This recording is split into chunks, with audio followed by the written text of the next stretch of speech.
ATL. All right.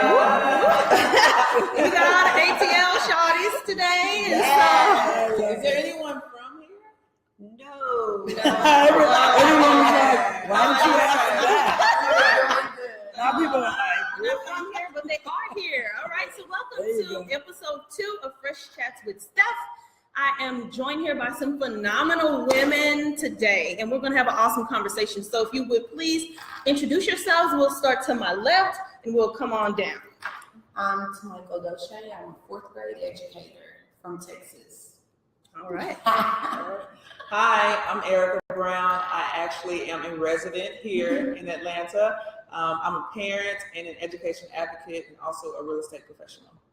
All right. I'm Stephanie Boyce, and I'm the founder of the Fresh Classroom. Fresh. I love that.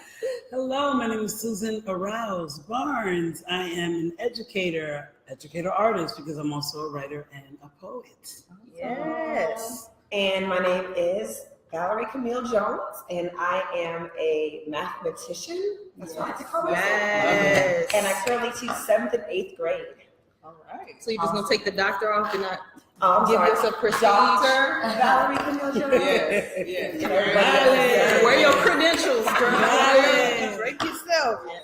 All right. So we want to thank y'all for tuning in. If you would, please take a second to share on your timeline. Invite people to join the conversation.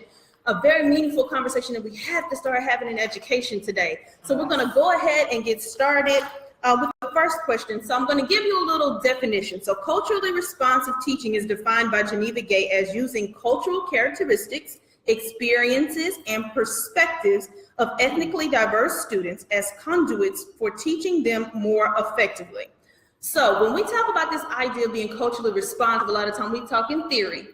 You know, be responsive to the kids, especially when you're serving students of color. Be responsive to the kids. And I want to know, what does that mean to you? Like, what does it mean to be culturally responsive in your experience? We're just going to all hop in, and we're not even going to go in order. So don't even look for order or anything like that. Well, for me, I think that it's, well, first you have to be culturally competent. So you have to know, you have to know your students, not just their culture, but things they enjoy, things that so you can build those relationships with the students. And then you take those relationships and find a way to infuse it into your curriculum so that way the material connects with them. Gotcha. But it might be different than what you personally might like, but that's why you're kind of learning and growing together as teacher and student. What do you mean when you say competent? For the person that's watching, what does it mean to be culturally competent? Okay, so you need to figure out by talking to the students, talking to their families, find out what's going on in their lives, where they came from, what were their origins, what was their ancestry. I mean, you can figure all that out. Or what do they care about? And then after you figure that out, then you find ways to incorporate that into your class. I think a lot of people are like, ooh, CRT, culturally responsive teaching, or culturally relevant teaching. You know, they think about that and they're like, oh, I know what to do. I'll just throw a song or throw a dance in there. And they don't realize there's so much more into it. And you have to do your research. You can't just say, this is what I saw on social media. And now this is what I'm going to do because that's what it is. It's different for every group of students, every learner, every classroom. And what you do one year may not be what you do the next year because you have different kids with different backgrounds and different interests. Yeah. Okay. So what do you say to the teachers who say they don't have time to meet with the parents to figure out what's going on and they just have that basis with the student?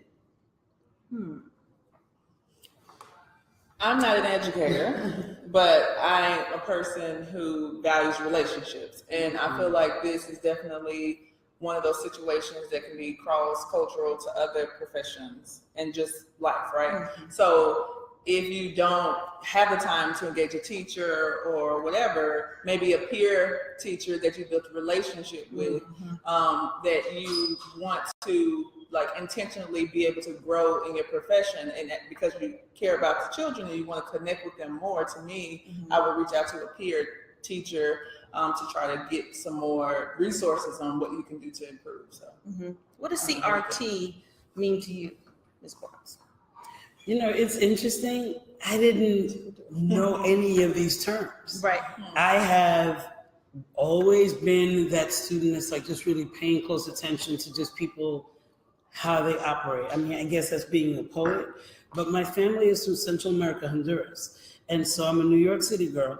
And I remember moving from the Bronx to Queens. You would think it's one borough, another. Anyone in New York already knows how we are about our boroughs. But I am Afro-Latina. And it was very interesting to be Garifuna, to be Afro-Latina, to understand my history because I'm first generation born here. I didn't need the terms. I just remembered what it felt like to sit in rooms and not be seen. And so I wanted to make sure that any student that was in front of me would feel like they'd been seen. And so, look, I went with the most basic thing, food. Everybody loves food. Everyone loves food, and food brings back memory, and it tells stories. And I remember realizing that I didn't know how to make Honduran tamales. They are absolutely different from Mexico. I couldn't even eat Mexican food for a while because the names were the same and the foods were totally different. And I was like, what's going on? Well, I realized that I didn't know how to make it. And I, go to my mom and I'm like, I want to know how to make this. And I realized, wait a minute, how many other young people have like a favorite dish? Auntie makes it, grandma makes it. Someone makes it, but you don't know how. How about getting in that kitchen and learning the story that is also connected to the dish? So I actually brought that into the classroom because it becomes an expository essay. It becomes a research project. You're learning how to interview. And above all, you are going back into your family to understand who you are and your story. So it was interesting, actually, Jones, as I call her Jonesy introduced the whole term of culturally relevant. I was like, oh, I've just been doing that because I want to make sure that you as a student feel seen, that I'm experiencing your foods, your history, your story, and really more than anything, trying to encourage kids to go back into their families to fish out those stories. That's good because on the line of you saying you didn't know the term, I like to have this conversation because there's a whole body of research about culturally responsive pedagogy and culturally responsive teaching, and they call it different things, social justice pedagogy. Like there's all these different terms when you start to do the research. As a PhD student, I had to start digging into, like I read one article and I'm like, oh my God, this is excellent. Like this is what I've been doing. This is what I've been saying people need to do, but there's a thing and it's a term and it's a field of study. And so then I started really digging into it. Now my whole dissertation is about it. But it's just about, if we're talking about an achievement gap, we can't have that conversation about students of color not achieving as much as their counterparts without having a conversation about what's the place. Are they seen in classrooms? How are we not only getting to assess our students' needs and who they are and their cultural, composition, but then how do we bring those things into the classroom? So I think the thing that shook me was I felt like there was a lot of training going on about building relationships with students. You need to build a relationship. You need to know them. And I'm like, okay, so after you know them, then what?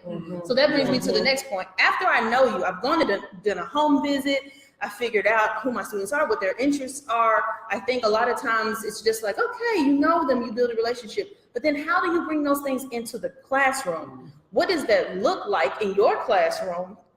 And then as a mom of like boys, can you tell when they're doing something, when they're bringing things home? Do they react different when it's things that are more connected to their own interest and behavior? So that's my next question. What does it look like? How do you know when it's happening? It's different. So it's different across the board because I think it should be fluid. No one thing is going to reach each student in that aspect. So like with boys, they're more aggressive and they want to move. They want to move, especially, our boys. And if you're sitting there just this, that, and the other, a lot of our boys, they relate to those songs that they're listening to on the car ride home, on the way back. So if I say, hey, that song right there, let me give you these lyrics, and they're educational lyrics to the same rap songs. Before you know it, they're down the hall and they're singing about what you want them to know. So I just think it's about, once you know them, it's about differentiating and not needing it on an IEP to tell you that this is how you need to reach this student. And some of them are not going to like dancing. Like I don't really want to dance today, or I don't really want to sing that song. That doesn't relate to me. So you want to make sure that you're open to, you know, if you got to bring maracas in and we're going to do No, make sure you're reaching each one of those students. I think it also is important to make sure the students have a voice. So having assignments, having projects where you're giving the students a voice, a choice, where they get to take things that they care about and infuse them into the things you're dealing with.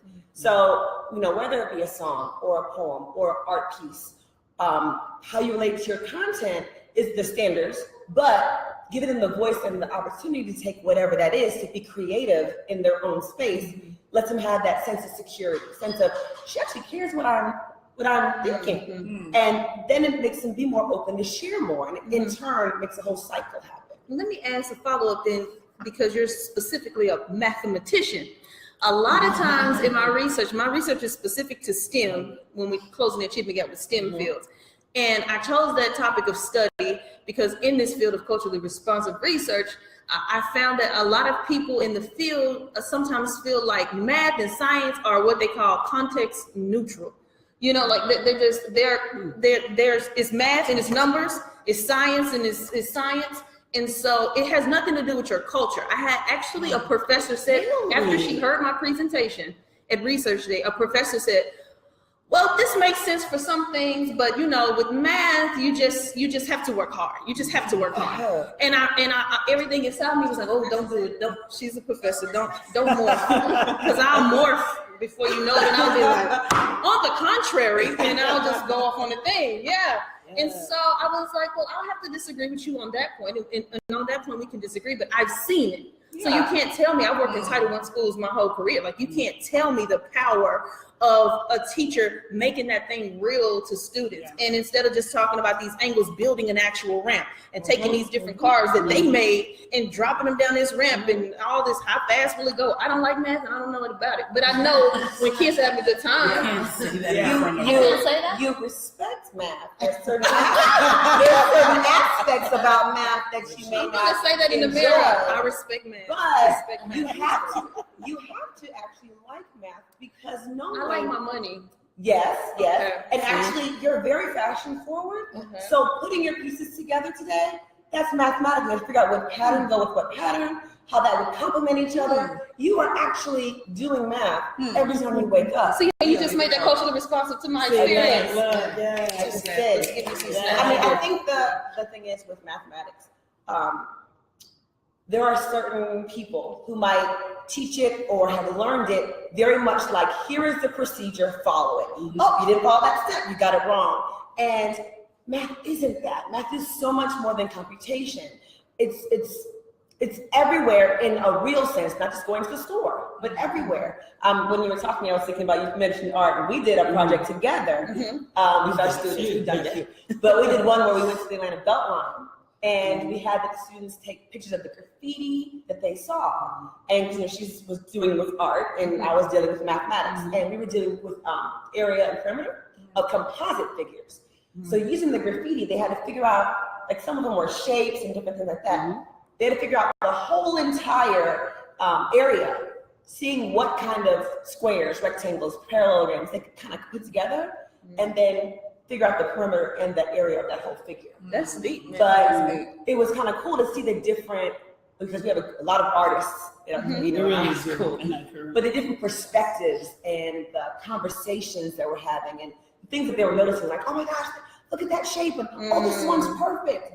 And it was just a nice community bonding kind of experience as well. But if you just look at a textbook and crack it open and say, here we go with Unit 2, those are the kind of experiences that you will never, ever get. And so I always tell teachers, you have to supplement that curriculum. It's not enough, because the people that wrote that book did not know your school and your campus and your kids. So how are you going to supplement that and connect it to things they care about?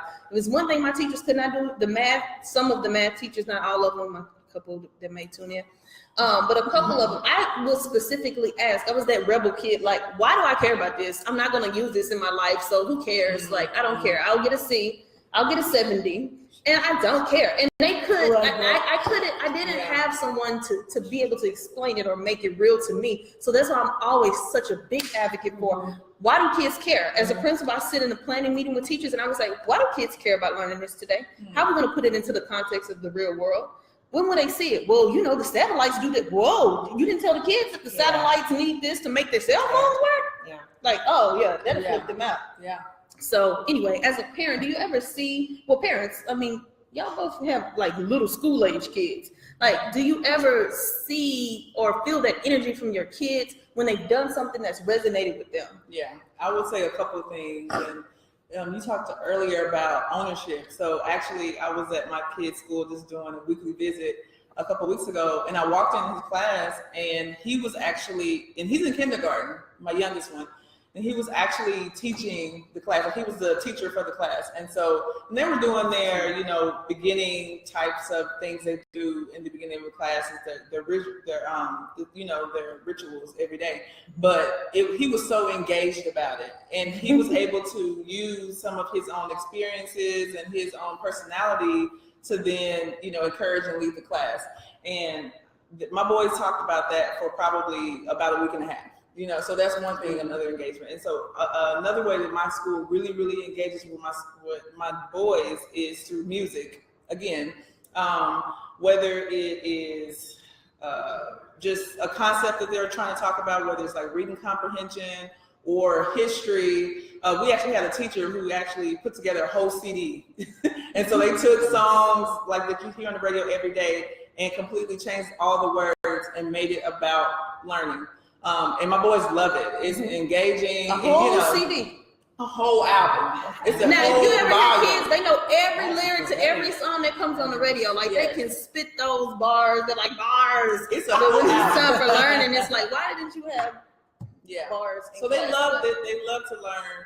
And with that engaging environment, it really makes a big difference in them wanting to be able to go back to school every day and learn and come home and read and talk about what they learned in school. And when they get together with their friends, talk about the new type of ant that they learned this week. I mean, stuff that I'm just kind of like, okay.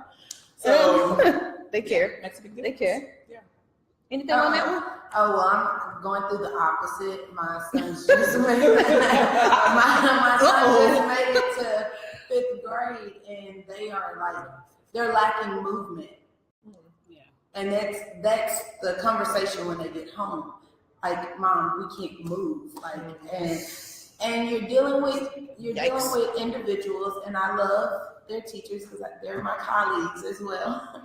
But they just need to move. And so it's just about just understanding that. I think sometimes as teachers, and I'm guilty, like, and as a parent, because I did both. I've taught my kids, but you forget and you teach to your comfortability. Yeah. Oh, I'm comfortable with it being this way. Yeah, And it's about breaking that with teachers, about breaking the mold, because this kid may need to move or get up. And so now I'm more like, if my administrator comes in, it might be a kid underneath the desk. If the kid is paying attention to me, like, I really don't care that he's underneath the desk. If he needs to do that and he can regurgitate or higher order thinking or whatever like that. And so now I'm going through a stage where I'm having to find other ways for my kids to get what they need. Because I can't go in another teacher's classroom and tell them, hey, you need to allow movement. Now it's the getting your kids through the challenges of not having cultural CRT. Yeah. Well, Yeah. that makes sense. Well, my next question is, I had, and we're coming to the end now of our streaming session, but I had a teacher one time in a planning session, and she said, she was sitting behind me, and we were all sharing out, and she said, well, these kids, they're not motivated by anything. And she was sitting behind me, and she was saying these kids, but the school that I was working at was a school I also went to high school at. So when you say these kids, I'm one of them. So like something's happening. I said, oh, she said these kids. And I said, no, don't do it. Don't put your hand down. Don't put your hand down. Don't put. raise my hand. And I had to really make it known, like, no, their interests are not aligned to a 40-year-old middle-class white woman. I said, but if you would think of it from their perspective, what are they into? I said, I don't like to listen to the music they listen to. I like smooth jazz tunes, but I tune into the radio station I know they listen to at least once a week, because I'm trying to see what's the song they listen to now. And then I might incorporate that in some way in my lesson. But shame on you to say kids are not motivated by these kids these days are not motivated by anything. What is your piece of advice you would give to a teacher that may be watching either live or when we post this and they see it later? The teacher that says these kids are not motivated by anything these days, they're just different than us and it's just a different time. What'd you say to that teacher? Nothing could be further from the truth. I always go back to what I felt like at that age. So I chose middle school. Like, I chose to teach middle school intentionally. Bless you. I know, it's crazy. Middle school was But I teach, look, because I remember what that felt like. Like, people want you to be older only because they need you to run an errand or make your own sandwich. But then when you go to question something, they're like, Stay in the child's position. So I remember feeling like, wait a minute, but you want me to grow up. All of a sudden, I'm going to know how. When do I get to practice? So one of the things that I always advise is remember when. I felt like all the adults around me had never made a mistake in their lives. You know, it was like they were talking to you as if they had never been there. And so I always wanted to remember what that felt like. And I think it has absolutely helped me in my teaching because I'm always looking for myself, my experiences, moments that I remember with friends when I was around that age. And it humbles me. It makes me stop and kind of consider and then come from another angle. So they need to flash back. Susan said y'all need to flash back because y'all weren't always that grown. No, Okay. you were not. Okay. That's good. That's good. Dr. Jones, what you want people to know? Well, I just think that they're going to need to know that teaching isn't a cakewalk, that you're going to have to put in work. And yeah, there's a stereotype like, oh, you're just a teacher, but that has been proven not to be true. You can follow any teacher and see how much work they put in. And so no, you might not be able to teach that worksheet or that book that you have. You might have to actually put in some research like you did when you got the degree that you are using to teach. Amen. And so that's the reality of it, is that no, you might not be leaving 3 o'clock or 2 o'clock. You might have to actually spend some time and do some work. So that way you can Fallacy. They're like, we leave at 3. Ooh, I'm about to leave here. When do you leave? When? How can you ever leave? And that's the thing that used to confuse me. That I had to stay at a teacher's lounge because personally, when I was teaching, I was just like, this is a place where people congregate to really show their true disdain for their own profession. So I would go in with my lunch and warm up my lunch, and I would speak, and I'm cordial, and I'm, hey y'all, how y'all doing? And I go and I warm up my lunch, and then I walk out and I leave because I am not about to sit here. First of all, I'm a professional. And I take pride in what I do. So y'all gonna sit around and talk about, oh, what happened in your class today? Oh, the crazy story or whatever. But I'm with you, like, bro, you got to put in work. It's a lot. Because otherwise they make excuses for why you're seeing success. They would say, oh, well, she's cute, that's why this. Or, oh, they gave her a set of the the pre-AP kids, and that's why her scores were better. No, I was here till 6 last night, bruh. Like I set up my lessons and my stations before I leave for the day. Like, that's why, like, no, it doesn't have anything to do with that. But okay, I'm sorry, that wasn't. No, well, I mean, it needed to be said. It has to be said. Also, it's like remembering what the goal. Why did you get into teaching from the beginning? Yes. Like, what is the end goal? What is the major goal? Because it's almost like parenting. A lot of the seeds that we sow now, we won't see for a long time. So teaching is in the same way. You know, our old principal, I'm sure she was like, "What's wrong with these children?" You know, back then. But you know, it's one of those things you appreciate it later. So you just have to renew your mind. What is my end goal? Why am I here? Why am I doing this? Yes, I'm having a moment. Let me stop and pause. And let me get back to what I'm doing. Let me get back, like as a parent. Let me get back to the overall goal. You know, I love my child. This is what I want the best for them. So that's good. My last word is just to have no fear. Is don't be afraid to deviate from the curriculum map. I think so many people are just so stuck. Like, I have to be on this lesson on this day. You know those kids. Get in there, close the door, and do the work. Research it, do it, and just have no fear when it comes down to it. If you look crazy, it's going to be all right. Because there's been numerous times that I've looked crazy, but you know what? Those kids come back and they remember those moments. Yeah. If it was me turning a cartwheel down the hallway, they remember that. Whatever it was to get their attention. It's just to know that that was you and they're going to become you, and I need better people to take care of me. So they might take care of me one day. So I want to see that cartwheel though. I still do. I mean, you got to be willing to come outside yourself and not be embarrassed. It not be, you got to fail sometimes. Like, ooh, after first period, some days it's like, okay, let me that didn't work out. But then you always, I think too, to your point, you always got to be open to get feedback from the kids. Like, hey, what did y'all think about this? Or how can I make class more fun? Or what would y'all like to do? Like, we're about to go into a unit about this. What are some things that you think of? What are some things that blah blah blah? And the more we assess what students are into and find ways to bring that into the classroom, to me, that's how we make our classrooms more freaking fresh. Fresh Fresh is an acronym that stands for fun, relevant, engaging, standards-based, and high order. So we encourage teachers and we equip teachers to be able to consider the students that they serve, especially if you are serving in a community of color with students that may otherwise be marginalized in their school experiences. We want to encourage you to get fresh. I want to thank my ladies that came out this evening. It's been real. Thank y'all for tuning in. I think I see some questions posted on there. However, I think we have gone over our time. Let me do a time check. Yes, we have about 5 minutes. So let me just see. Let me get to a couple people if we have any questions. I don't think we had questions, just some amens. Amen. Oh Lord. Okay, we had one teacher, one of my old principals that said you need to respect math, Stephanie. Okay. All right. Yes, thank you. Thank you. Okay. Another teacher commented said, "You're better than me. I can't do most music on the radio." Well, if your students are listening to the radio, Jeff, let me just say, plug in, brother. And sometimes in my training, I teach teachers different ways to use music. So let me say this to you. If you're a person who the words just outrage you, like find an instrumental, put your content on top of it. Every now and then, I'm not saying every day you got a different beat and you're trying to do this whole BET. You don't have to do all of that. But just every now and then, it's a good tool to have in your kit, Jeff. All right?